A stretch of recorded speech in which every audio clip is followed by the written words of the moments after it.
Welcome back, boxing fans, to another afternoon boxing walk with Sean on Boxing.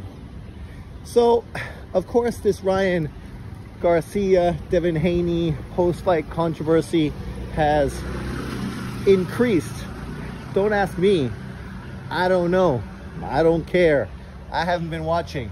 But apparently people on my comment section, my subscribers, talked about a video, a documentary that's going around, and I just saw Ring IQ talking about it as well, which basically is in trying to, imply that Devin Haney under Conte has been juicing and cheating.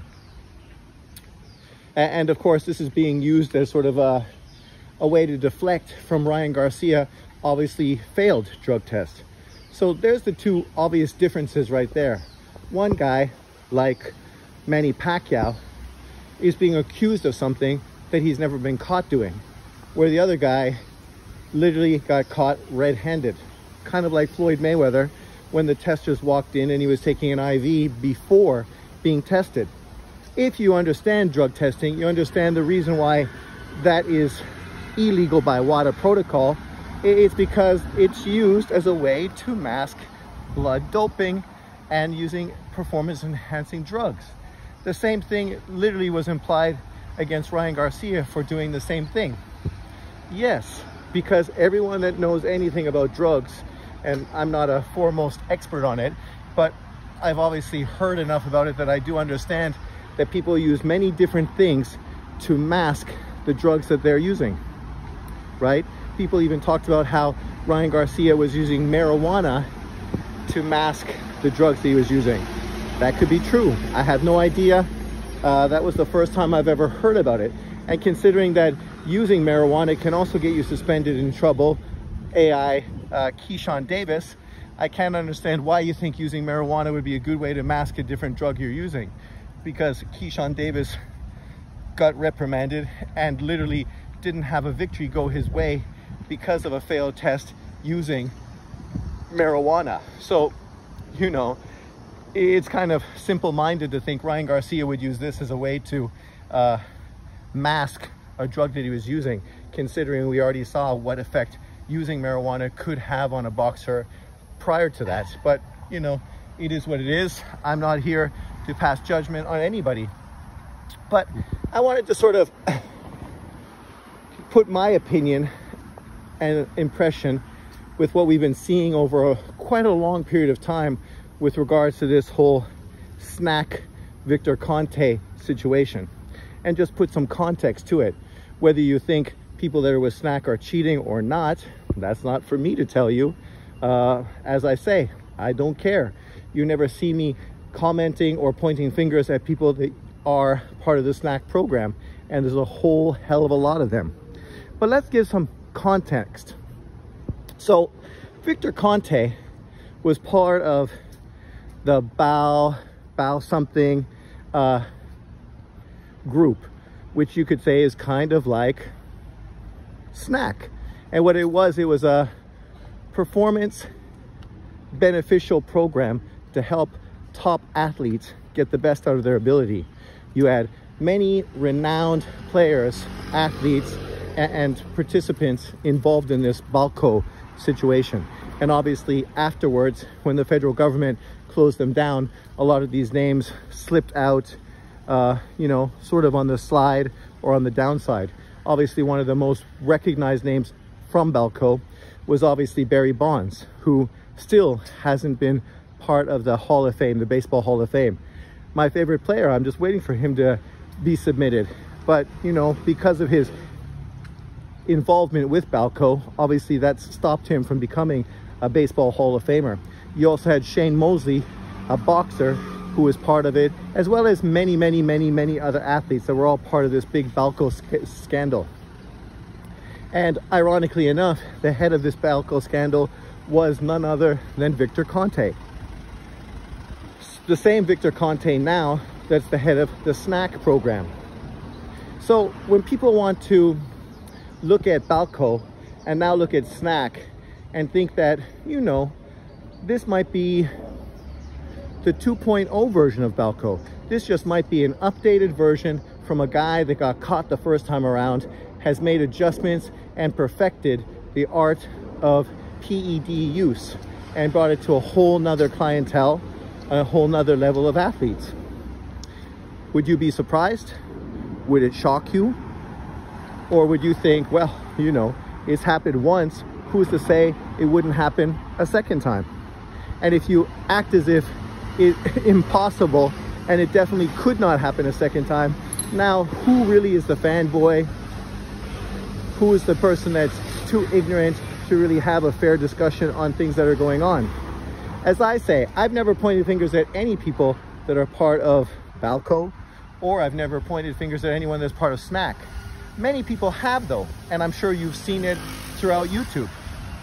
People constantly alleging to somebody that's part of the SNAC program as a PED user, right? We've heard people say that obviously about Devin Haney prior to this whole Ryan Garcia situation. We've heard people talk about it with regards to Bud Crawford and many others. And I'm not here to tell you these guys are using PEDs or they're not using PEDs. Because if you watch my channel, you know that I believe all the top athletes are using something to get an advantage over the other athletes. It just is what it is. Because when there's millions of dollars on the table, you're going to do what you have to do to get your share of the pie, right? And that's just common sense. I mean, you know, obviously some people would love to push agendas and narratives and act like it's everybody else, but it's nobody that they like. And by saying that, basically they're showing you their bias.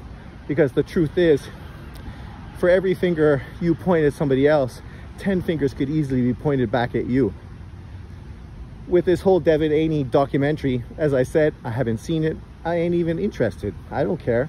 If people want to accuse Victor Conte of basically doing Balco 2.0 under the name SNAC, I would not be surprised, shocked at all. If information comes up later down the road that this is exactly what's happening and all these athletes that were under the SNAC program were illegally using PEDs, I would not be in awe. I would be like, yeah, who's shocked? Who's surprised? Not me. We've literally seen it before. So I'm not surprised that it happened again, right? But some people, of course, will defend and try to deflect.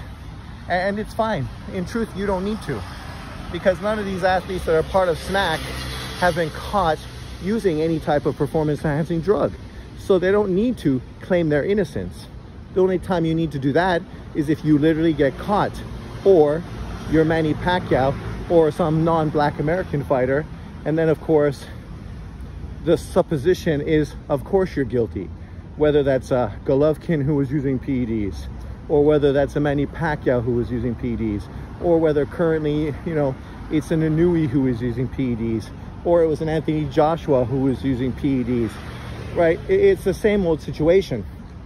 People have no problem pointing fingers and accusing many people of using drugs, but whenever fingers get pointed back at fighters they support, then it becomes this big situation, this big story, this big narrative that they love to cry on social media about. The truth is, if you're a sports fan and you watch sports, you know that cheating has always been a part of sports. Whether you're corking the bat, whether you're greasing your fingers on the fastball, whether you're, you know, doing whatever it is that other sports do to get an advantage, whether that's PEDs, whether that's blood doping so that you have better endurance like bicycle racers, whatever the situation may be. So I'm not here trying to deflect away from Ryan Garcia and highlight the possibility that Devin Haney is cheating. But I can tell you that Devin Haney's body has changed a lot. And this was something people love to point out towards certain people consistently. Wow, look at how his body's changed. Look at how he's developed. Look how different he is. Look how much bigger he is. Yeah, there's always going to be a certain amount of that when people grow older. And when people become more professional. When people change their diet habits and maybe become more focused and more professional, right? I'm a Liverpool fan. One of the young players for Liverpool was young and had bad eating habits. sitting down with Mohammed Salah, who is obviously a Muslim and a serious professional and experienced, Salah sat him down and talked about, if you want to be your best, this is the first thing you need to do. You need to rearrange the way you eat. You need to get rid of all of this kind of shit from your diet and really focus on eating healthy food. And then you will see obviously great gain and great growth in your game. And you know, that's just an example, but this is true for everybody. Diet is probably the key for 90% of everything. But let's get back to this whole Ryan Garcia, Devin Haney thing. Because of course some people are saying, oh, Sean's defending Ryan Garcia and trying to put it all on Devin Haney. No, literally I've never made one video defending Ryan Garcia. Ryan Garcia got caught, and that is what it is. It's not my job to determine the extent of his cheating. It's not my job to do blood test, hair follicle test, and see if it's true or not. I'm a boxing fan. In truth, I don't care. I wanted to see a fight. I saw the fight. That's the end of it for me. I don't need to worry about any of this other BS that's following the fight afterwards. I mean, if you're a Devin Haney fan and you're trying to make excuses and find a way to, you know, talk about how he didn't get dropped 5 times in a fight against a guy that he was easily going to beat, that's fine. You can do that. Me, as a non-Ryan Garcia fan, I felt pretty confident that Devin Haney was going to win that fight, and was very shocked and surprised when Devin Haney ended up getting hit by left hands and dropping left, right, and center.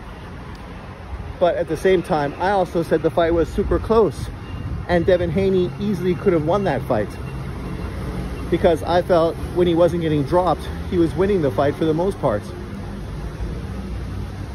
And I also gave him credit for being the guy that I think could win in the rematch. But of course, we'll have to see if they get a rematch, if that happens. With what's going on now with Ryan Garcia, we don't know what's going to happen. Ring IQ was talking about how possibly they're going to have a very serious result of Ryan Garcia's cheating because of the, not because of the enormity of the cheating, because the cheating in itself is not any bigger than many cases that have happened, but because of the popular media take on it and the fact that it is getting so much media attention. And because of that, they might want to make a statement and they might want to use Ryan Garcia. And if that's the case, I don't really think that's a good thing. I don't think using Ryan Garcia to make a statement against people using drugs and cheating in boxing is the correct way to go, considering that in truth, he should be fined. He should be treated exactly the same as anybody else that has been caught cheating. No more, no less. But let me know what you think in the comment section below. Obviously, Ryan Garcia has one of those faces you'd love to slap. So we can understand why some people hope that he gets done in. But I wonder if they would have the same energy if it was a fighter that they liked or a fighter they supported. As I said, I don't support Ryan Garcia, but I think he should be treated the same as anyone else in his situation. No different. He shouldn't be treated with kid gloves, and he shouldn't be treated worse. He should just be treated normal. Obviously, penalties should be easily listed and known so that everybody would know exactly what the penalties were beforehand. And at that point, there's no shock or surprise in how these committees or governing bodies deal with drug cheats and drug cheating in the sport of boxing. And if it was obvious and easy to talk about, then maybe you wouldn't have as much drug use and cheating in the sport of boxing. As far as Devin Haney being guilty of using PEDs, Devin Haney is as guilty as every other athlete that's making millions of dollars playing a sport. I would not be surprised, but at this point, he's never been caught, so why would I point fingers at him? And that's where I stand. But let me know what you think. Have you seen the video? Does it make a good case? Let me know what you think in the comment section below. I know people are buying into it, and a lot of people are pointing fingers at Devin Haney to deflect away from Ryan Garcia. Even if Devin Haney is guilty, that does not take away Ryan Garcia's guilt. Then in this situation, both of them would be guilty, which is pretty much what I really surmise. But once again, you can't accuse somebody of using something if he's never got caught, right? Oh, sorry, that's not true. Just look at Manny Pacquiao. But, you know, the same people who openly still criticize Manny Pacquiao are, of course, going to defend Devin Haney in these baseless accusations, because that's what they are, baseless, with Pacquiao and with Haney. But let me know what you think in the comment section below. Thanks for watching. Remember to like, subscribe, and share.